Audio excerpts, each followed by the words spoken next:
మళ్ళీ కామెడీ. మొన్న దిగ్విజయ్ సింగ్ హైదరాబాద్కి వచ్చినప్పుడు చాలా డిసప్పాయింట్ అయ్యాడట. తెలంగాణ బిల్లు ఆలస్యం అవుతుందనో లేదా సీమాంధ్ర నాయకులు తెలంగాణ బిల్లుకి అడ్డుపడుతున్నారనో. అది కాదు. మరి ఎందుకు డిసప్పాయింట్ అయ్యాడు? ఈయన వచ్చిన సందర్భంగా బొత్స సత్యనారాయణ ఒక మంచి అద్భుతమైన విందు ఏర్పాటు చేశాడు. ఆ విందులో నాటుకోడి పులుసు, తర్వాత పీతలు, రొయ్యలు, తర్వాత ఇంకా గిన్నెకోడి మాంసం, వేట మాంసం, ఇంకా బోల్డ్ అయిన ఐటమ్స్ చేయించాడట. అవన్నీ చెప్తుంటే నాకే నోరు ఊరుతుంది. దిగ్విజయ్ సింగ్కి కారిపోయింది ఇక్కడి నుంచి జొల్లు. మరి దిగ్విజయ్ సింగ్ అవన్నీ లాగించేసి ఉండొచ్చు కదా, ఎందుకు డిసప్పాయింట్ అయ్యాడు అంటే ఆయన వచ్చిన రోజు గురువారం, ఆ రోజు ఆయన నాన్ వెజ్ తిండు. మర్నాడు శుక్రవారం, అప్పుడేమో ఆయన ఉపవాసం అట పాపం, అందుకని డిసప్పాయింట్ అయ్యాడు. మన సీమాంధ్ర నేతలు ఇంకా నాన్ వెజ్ ఐటమ్స్ ఎన్నెన్నో వెరైటీస్ చేసి ఆయనకి తినిపించాలని అనుకున్నారు. ఎంత సిగ్గున్న నాయకులు వీళ్ళు, సిగ్గు చెమట. ఒకవేళ మన సీమాంధ్ర నాయకులు ఆ నాన్ వెజ్ ఐటమ్స్లో విషం కానీ కలిపి పెట్టలే కదా, దిగ్విజయ్ సింగ్ వాటిని తినకుండా వెళ్ళిపోయినందుకు వీళ్ళు డిసప్పాయింట్మెంట్ ఫీల్ అయి ఉండాలి. కానీ దిగ్విజయ్ సింగ్కి ఎందుకండి డిసప్పాయింట్మెంటు? మన వాళ్ళందరూ బ్రెయిన్లు తినేసి వెళ్ళిపోయాడు కదా ఢిల్లీకి. కానీ మన జగన్ మాత్రం దిగ్విజయ్ సింగ్కి బాగా తినిపించమని ప్రజల్ని కోరాడు.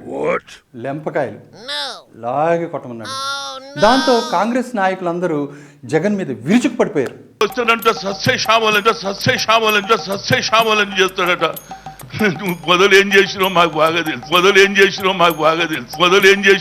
బాగా తెలుసు. నాయనని పక్కకు పెట్టుకుని ఏం మిగిలాలి.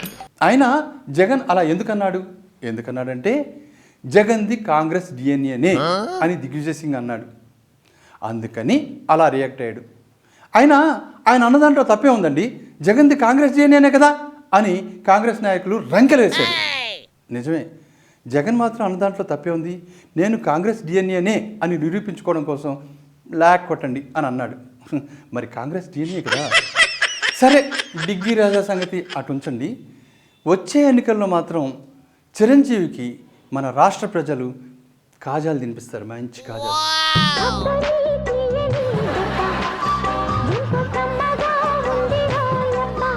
బీజేపీ పార్టీ మీద చాలా ఆశలు పెట్టుకున్న తెలంగాణ వారికి మాత్రం ఆ పార్టీ ముందు వేడి లెంపకాయలు తినిపించబోతుంది. వివరాలు కావాలంటారా? మన బాబుని అడగండి. బాబు అంటే సినిమా బాబులు కాదండి, చిన్నబాబు పెద్దబాబు ఆ బాబులు కాదు, చంద్రబాబు.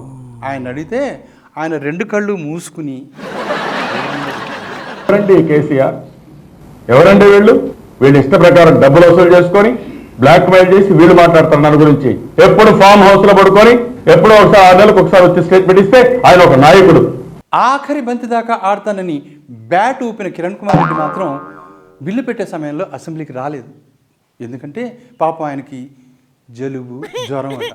ఏమండి, క్యాన్సర్ కానీ, రక్త విరోచనాలు కానీ, రక్త వాంతులు కానీ అయితే రావచ్చు అసెంబ్లీకి, కానీ జలుబు, జ్వరం చాలా సీరియస్. ఎలా వస్తాడు పాపం?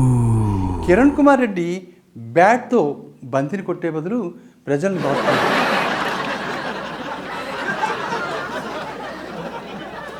అరవింద్ కేజ్రీవాల్ మొన్నటి ఢిల్లీ ఎన్నికల్లో ఆయన కూడా ఊహించిన విజయం లభించాక ఆయనకి కళ్ళు కనిపించడం లేదు, బ్లైండ్.